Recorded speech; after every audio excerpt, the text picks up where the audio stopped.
All right, gang, let's wrap up this story.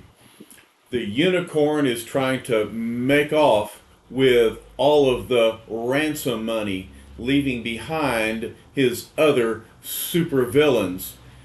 Count Nefaria, however, is watching, and he won't be happy that the unicorn is trying to betray him.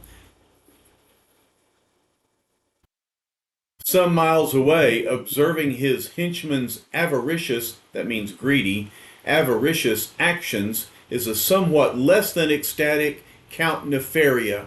So, he thinks, I can be thus trifled with, does he? He shall pay for his treachery. And so he watches the unicorn's every move.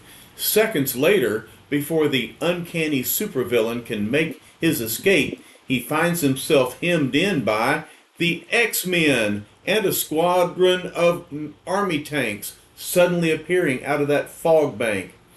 Angel says, it looks like you're surrounded, Unicorn. And the Beast says, why not simply relinquish that briefcase so we can settle this matter amicably? Never, not so long as my power horn has energy left to destroy the accursed tanks. But wait, what's this? So he shoots out his power beam, but they fade away as my beam touches them. They are only images created by Nefaria to confound me. Then, before the startled eyes of the teenage heroes, they see him flying away using tiny rocket lifts in his boots. Angel thinks, I'll never catch him at that speed. He'll be out of sight in seconds. But we can't quit now, says Iceman. We've got to get him. Right you are, Bobby, agrees Cyclops. Let's go. But we leave that scene and return to Army headquarters. We'll return to our quandary-struck quintet in a few panels. But first, let's see how Professor X has been spending these fast, frantic minutes. The soldier says, it's been 3 hours, General, and the city is still unharmed. The general says, I suspected as much. The whole thing was a fraud, dreamed up by the mutants to rob us.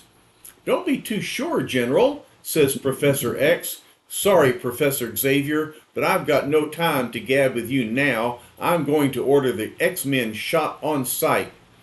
Then you won't need my services any longer. I'll be going, because the professor needs to be elsewhere.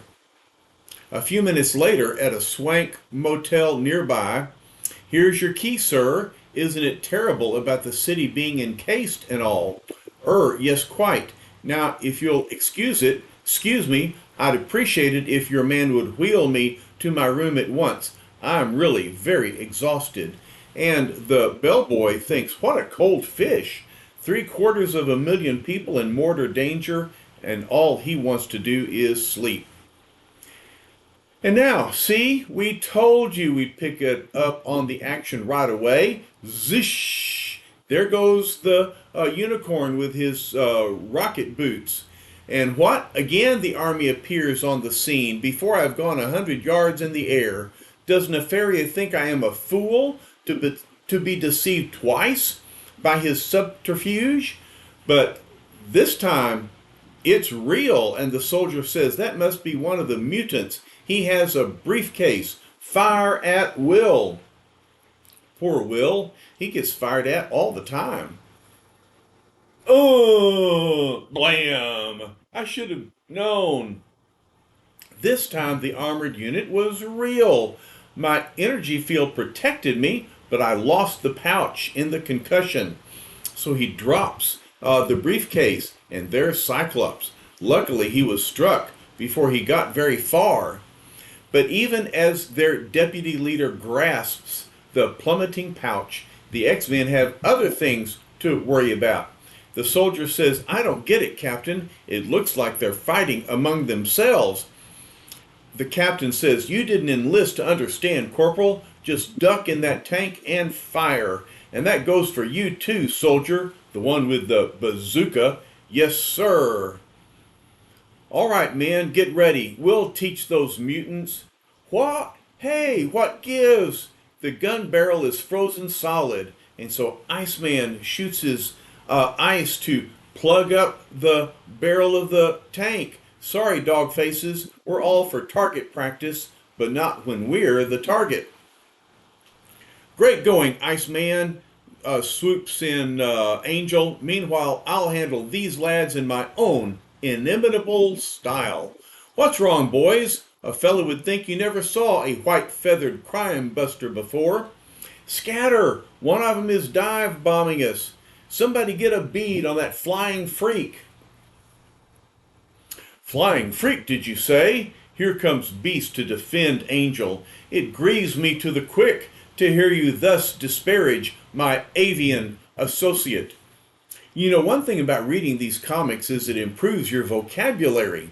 So there's lots of big words that the Beast throws around, like avian. That refers to a bird, so he's a bird-like associate. Angel, certainly with his wings. So the Beast is going splat and kathank, and the soldiers say, "What the oof? They're coming at us from all sides." Meanwhile, not far away, Scott Summers has reached the side of Marvel Girl. Take the briefcase to the rendezvous point, Jean. I'll stay here and help the others. But Marvel Girl says, I don't like to leave you and the rest of the X-Men, but I know I must. However, unknown to the grim Cyclops, a second group of ground troops is approaching the area of battle from behind. Scarecrow says, look, Cyclops is giving the money to the girl. Let's go get it. But the soldier says, okay, men, our orders are to capture the X-Men dead or alive. Those costume kooks up ahead aren't them, but they sure aren't here just to see the scenery. Let's take them in for questioning. Uh-oh, says Plant Man, here comes trouble. We can't afford to let ourselves be stopped now. And amply warned as they are, the costumed kooks prove easier to have than to hold. And the soldier says, watch it, these birds are murder. Here comes the Scarecrow's crows.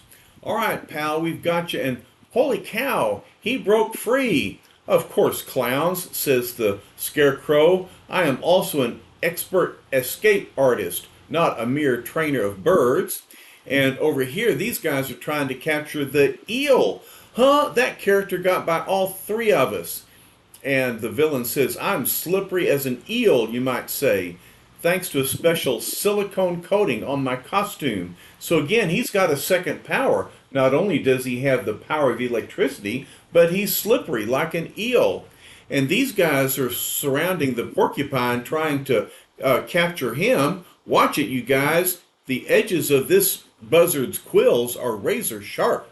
Quite so. The porcupine does not take kindly to being apprehended for any reason. The other soldier says, well, we've got him. Now what do we do with him? And here comes Plant Man. He says the soldiers momentarily overlooked me because of my camouflaging outfit. That gives me just the time I need to grow my own army. So he shoots off his gun, and sure enough, the trees, a jungle appearing out of nowhere. Get back inside the tank, Charlie. We'll have to fight our way out of this stuff. Well done, Plant Man, says Scarecrow. Those weeds you enlarged and brought to life will keep them busy while we escape. But the X-Men have escaped with the loot. Of course, says Plant Man. Besides, we've committed no real crime here. And what happened to the unicorn? Well, Marvelites, we hope you enjoyed our little Sunday romp with Nefaria's masquerading minions, because that's all you're going to see of them, for now anyway. Meanwhile, some distance away, here are the X-Men. There goes our truck back to Nefaria's hideout. It looks like the Count has lost interest in us now that he has his $100 million. Don't worry, says Cyclops. He's not getting rid of us that easily. Follow the truck, Angel. The Beast sighs. Either way, it would appear that we must hoof it back. And while we're tying up loose ends, let's not forget the uncanny unicorn who is still in the vicinity. Peeking out from the bushes, he says, Luckily, I fell into these bushes when I was caught off guard by that exploding shell. I haven't much power left in my rocket-soled shoes, so I'd better lie low until the troops have left the area. At this moment, several miles from Washington, we find Count Nefaria. Any minute now, the truck will return, bringing me the infinite wealth I need. Then, when I use that money to re-establish the Magia, the world will know the greatest crime wave in its history.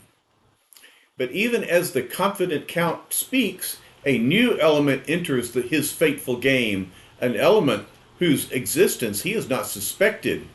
Here are his two guards. They say, "All right, Buster, where do you think you're going? Nobody gets through this gate." But this fellow says, "Step aside, underlings. I have no wish to harm you. I have business with your master, the one who dwells inside." "This is just a warehouse, buddy. Nobody lives here, so, The other fellow says, Hey, I can't move." And this fellow's got mental powers. And in another second, neither of you will be able to talk as well. As I said, I am here to see your boss, and I have no desire to see him forewarned. Well, who is this? With his mental powers, you'd think he would be Professor X, but he's walking.